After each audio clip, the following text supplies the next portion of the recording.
بسم اللہ الرحمن الرحیم۔ فضل بن ربیع بیان کرتے ہیں کہ ایک دفعہ میں خلیفہ ہارون الرشید کے ساتھ حج کے لیے روانہ ہوا۔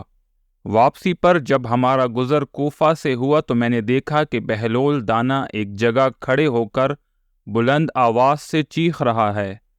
میں نے اس سے کہا کہ کیا ہوا، کیوں اتنا چلا رہے ہو؟ خاموش ہو جاؤ، امیر المومنین یہاں سے گزرنے والے ہیں۔ جب بہلول نے میری باتیں سنی تو وہ خاموش ہو گیا۔ جب خلیفہ ہارون الرشید کی سواری ہمارے قریب آئی تو بہلول نے خلیفہ کو آواز دی، اے امیر المومنین، ذرا میری بات سن لیں۔ جب خلیفہ نے آواز سنی تو اسی جگہ پر رک گئے۔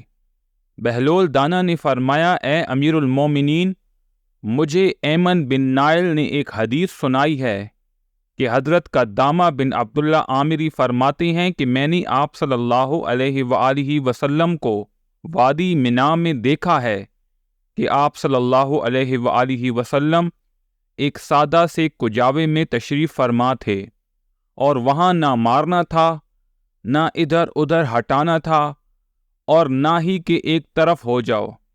فضل بن ربیع نے امیر المومنین سے عرض کیا، حضور، یہ بہلول دیوانہ ہے۔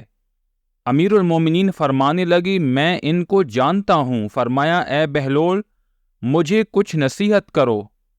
چنانچہ اس نے 2 عربی کے اشعار پڑھے جس کا ترجمہ، اگر تجھے دنیا کی حکومت مل جائے اور تمام لوگ تمہارے تابعدار ہوں، پھر بھی کیا تیرا ٹھکانہ قبر نہیں؟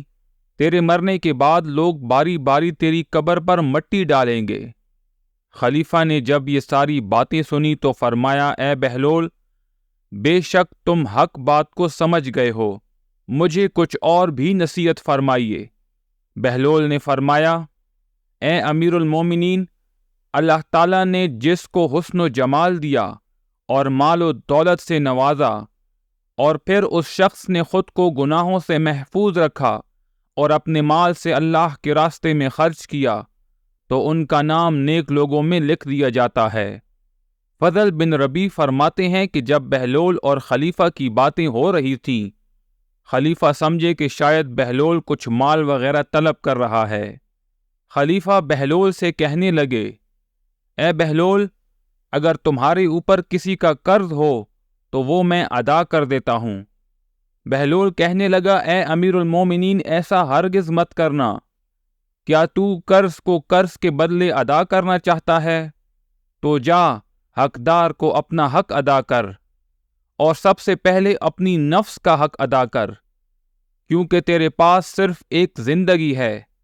اگر تو مر گیا تو پھر تجھے دنیا میں آنے کا موقع نہیں ملے گا۔ خلیفہ نے بہلول سے کہا، اچھا، میں تمہارے لیے کوئی وظیفہ مقرر کر دیتا ہوں۔ بہلول نے کہا، ایسا مت کرو، مجھے میرا اجر وہی اللہ دے گا جو تجھے نواز رہا ہے، کیونکہ ایسا کبھی نہیں ہو سکتا کہ میرا اللہ تجھے تو رزق دے اور مجھے رزق سے محروم رکھے۔